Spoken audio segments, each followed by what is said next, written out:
This is the Soccer Disruptors here on Morning Kickaround. I'm Robert. He's Jason. Detroit City FC continue to do American soccer their own way over the course of 10 plus years, working their way up from an amateur league in the community to an NPSL team, and then now in USL Championship. And we spoke to a founder and CEO Sean Mann late last week discussing their applications for Division One and the progress on building a brand new stadium. Yeah, we decided to clip up our conversation with Sean because I'm sure some people watched it. It was 20 minutes. It was excellent. I also recognize that, some people might have missed it, and that we don't we're asking questions. We're getting Sean's responses. We don't get to kind of dig into what he said in the middle of the interview. So after we were done, Rob and I are like, oh, did you catch what he said this? Did you catch when he said that? So what we wanted to do here was clip up this interview, give you a taste of what it was like so you can maybe go back and watch the whole thing if you missed it. But also just dive in here and maybe analyze some of the things I think we learned that we didn't necessarily know before. Now I have 3 clips, Rob. I will let you dealer's choice here. We can talk about promotion and relegation and how that impacts Detroit City, which is coming to the USL, apparently. We can talk about the Division 1 situation because that's obviously part of this as well. Or I suppose we can talk about the expansion of the stadium plan because originally it was going to be a little too small to meet the Division 1 professional league standards. So where do you want to start? I want to start with the application process for D1 because I think that's just says a lot about the disruptive nature of this club in Detroit that, like I said, NPSL, and they're pushing the envelope all the way up to Division 1. When I mentioned the fact I wasn't sure if they'd, be able to take that next step because they'd already taken so many steps already. And I was wrong. They are Detroit City FC they're planning on being Division 1 right out the gate. Okay, so here we go. Here's the clip from Sean from last week. We're going through the application process at the moment. I'm sure once they have all the applications in, they'll have a better idea of how many teams are coming in and looking to do it. So I'm not in a position to speculate how that's looking at the moment. I'm just going through all the paperwork they gave us, and I'll be fair. I punted a lot of it to staff, but but it's a lot, and they're obviously holding us to a higher standard to move up. So it's a great point for us as we grow as an organization. We're challenging ourselves already to be something that's going to thrive in this new venue, and the D1 requirements is just it just gives us another star to point to as we reorient the organization. So but yeah, I mean, it seems like there's enough interest. I was pleasantly surprised. I was taken back by as soon as the D1 conversation became real and the league said they're doing it, ownership groups who I thought were more static, all of a sudden took it up a notch. And you're hearing that around, the table of plans and investment, and it's fun. It's exciting. People are everyone's challenging each other, and you just can't take anything for granted. And I think that's a good spot to be. All right, so there was his response about the D1 application. I thought that was fascinating. Like you said, there was that thing about there's paperwork, and it's not just hey, we'd like to be D1. Can you put us on the list? It's you have to check off all these things, and you have to file. I imagine it's financial. It's obviously about the stadium stuff. It's getting everything in line so they can go to U.S. Soccer and say, hey, we've got everything done. You can't even you can maybe say we need a waiver or two. We might ask for some waivers, but you can't act like we didn't do our due diligence. We're not faking this. This is a real effort. And the other part that caught my attention, obviously, Rob, was that part at the end when he said he was taken aback by the number of ownership groups who were interested in being D1, ownership groups that he thought might not be the most ambitious. I mean, I don't know what that says about the USL as it previously was operating, but it certainly says that there's potential for growth here. I think that speaks to the higher or the bigger notion that if you're in a D2 league without any possibility to move up, what are you doing? I mean, the president of USL, he kind of intimated the games are somewhat, did he say it's pointless? I'm not sure. What are we playing for if we're not playing to move up?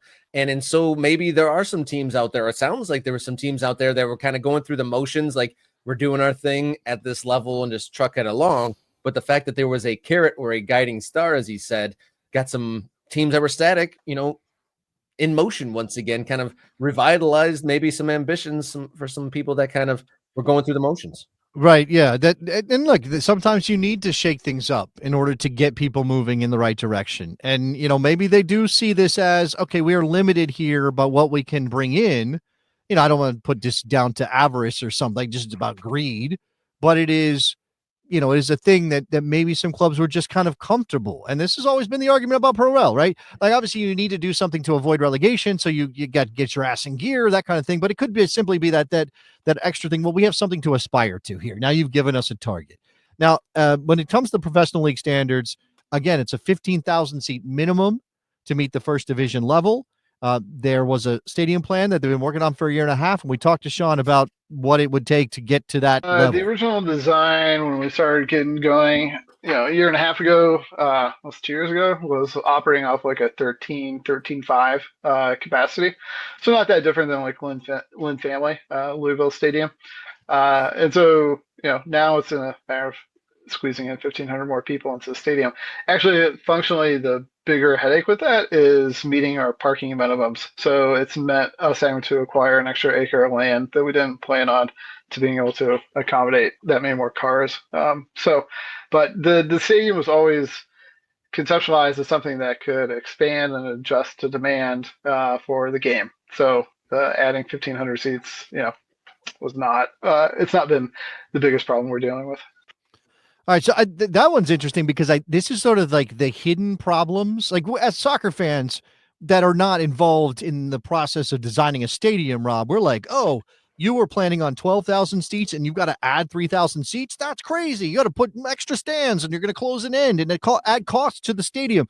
But Sean's like, actually, our problem is parking. Like, because lots of cities in our country require there to be a certain number of spaces for the size of a building, for the capacity of a building. It doesn't matter, soccer stadium or otherwise. These laws are in place. I think some of them are ridiculous and we should get rid of them. But in a car-driven country, this is the way we operate. And so in order to meet and I'm sure there's lots of other things, right? If you add 1,500 seats, how many more bathrooms do you have to put in the stadium, Rob? Right? A couple more, at least. How much more is the water capacity of the building? I mean, how much more electricity are you drawing to run this? I mean, those things are not stuff we think about, but are obviously part of the process for a club like Detroit City.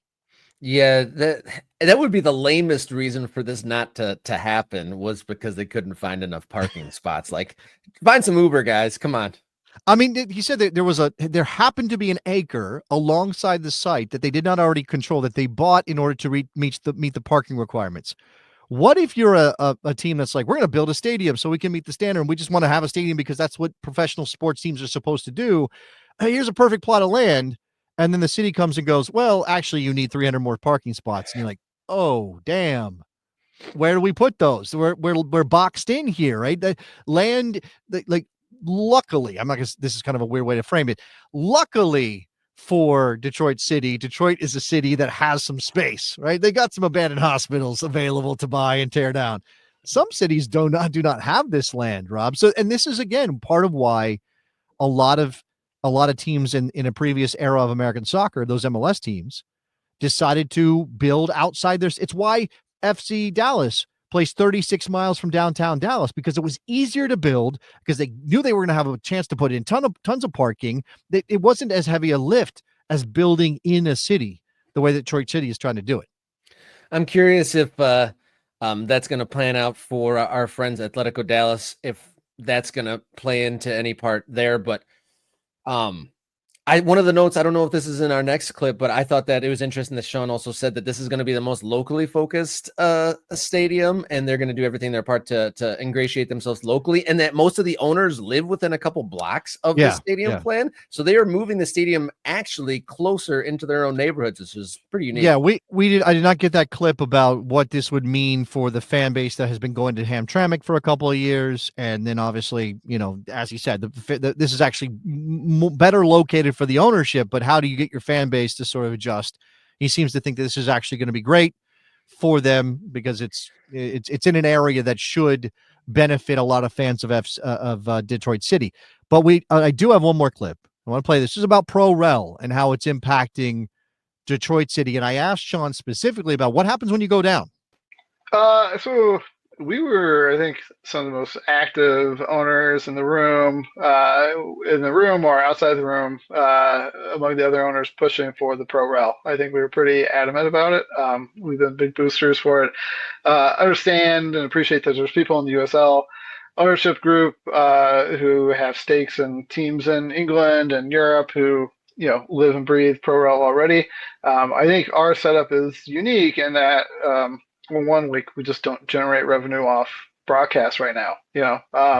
That model it puts the onus on us to sell the ads and so really butts and seats is going to drive everything for us. And Pro Rel, I think, there's no silver bullets for American soccer, but for us it's great stories, it's great narrative, and that's something that's on us then to spin to keep people engaged and put those butts in the seats and create a more compelling product.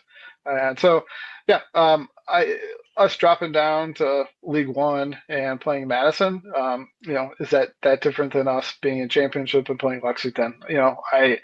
I'll challenge the marketing team to come up with a good story and narrative to compel people to show up to that game, whatever division we're in. All right, without making this about other teams or other ownership groups, and I would kind of be building a straw man if we're like, well, other ownership groups aren't as focused positively on let's just identify what Sean and Detroit City and his co-owners and everybody there seems to be getting right about this possibility, that you adapt to your situation, that you tell the stories that are available to you, and there is no excuse. You go down a level because you got relegated. Well, that stinks. We had a terrible year. We're all disappointed, but hey, we're going to win our way back up. And now we do get to start a new rivalry with Madison or whoever. Like you find ways, and there's no guarantee of success there, but I think you have to be sort of a positive mindset with this idea of going down, because it could happen to anybody. And I still have questions about how you institute Pro Rel if you are going to limit teams with spending. Like Pro Rel and parity is that's a weird marriage, Rob, because one bad penalty call against you could mean going down. And I know that's true that's true in the Premier League and the Championship. I guess there is something to that. But again, if a team's like, well, we don't want to go down, let's go buy a midfielder. You can't really do that in American soccer usually. So that's a thing. There isn't really spending limits on USL teams as is there? I don't believe they are unrestricted in their spending, but we probably should do a review of their roster rules and salary cap rules because, again, if they're just, every team in the country has to follow rules about foreign players and green cards and things like that. That's not about money being spent. Obviously, we're talking about teams that don't have a ton of money, generally speaking, to throw at salaries. And I do think that, when you talk about first division, as has been said in the chat, you're talking about spending on a higher quality of player, right? In order to stay up, right? And there will be some ownership groups who will be willing to spend out ahead of returns in order to maybe win the league or to stay up for sure. And so I think that all this stuff is wrapped up in one big question about money without exactly knowing how parity will affect it. And again, if you know that you're going to be limited in your spending and you know that you might come in behind some teams in terms of pure salary, first of all, can you find ways to get players good enough and a coach smart enough to keep you up? And then also, if you do go down, how bad of a thing is that for you? How do you make that not a positive, certainly, but make it impact you as little as possible? I'm curious if this is too much of an overstatement. Detroit City FC, most flexible and malleable team in North America? I mean, their history speaks for itself, obviously, going from Cats Tech and short season soccer to Hamtramck to raising money from their fans to help rehabilitate that high school football stadium, creating the culture around the team. Obviously, a lot of that was organic with the supporters and the way that they kind of rallied around Detroit City, going pro and not necessarily losing their character, which I think we talked about and worried about, a lot of us. Detroit City goes pro. What does that mean? Will their fans stick with them? Now here we go with another evolution of the team, and I think they're doing it as right as they can.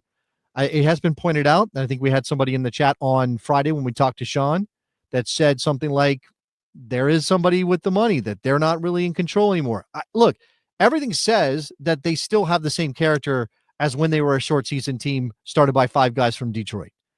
We don't know exactly how the money works behind the scenes, but I have no reason to think that it's a bad impact on the team right now.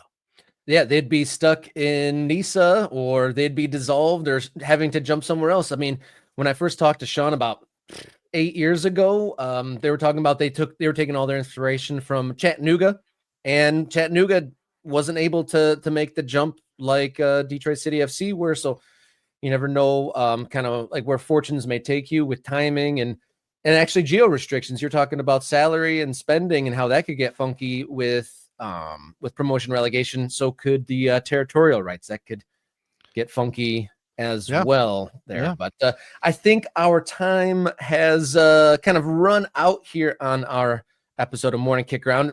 Great conversations here. I feel like we could go for a couple hours here on the Detroit City FC new stadium and promotion relegation. Our conversation with the guys from Atletico Dallas, lots of stuff to dig into there. And then obviously at the top of the show, talking about the big competitions and the possibilities of Americans moving to different European clubs. So thank you everyone for joining in today. Thank you to our new members. Thank you for those who are on the edge of becoming new members. And then Crispy Do, yes, those who are gifted memberships at the beginning of the month, be sure to re-up those and remain MK Ultras. I want to highlight Ewan, who says he's going to become a member. So shout out to Ewan.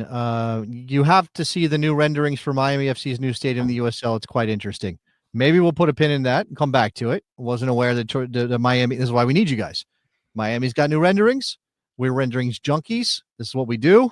So we'll take a look at that at some point in the near future. I think someone threw out something about a Dallas Fort Worth came out with some stuff too. So I don't know if there's something going on there, but we'll dig into more team renderings and announcements and all that. So if you're not subscribed, hit subscribe. If you're not a member, become a member. If you like your shows as a podcast, you can search for us as a podcast. So Jason and I will return on Friday. And until then, everybody, enjoy your soccer.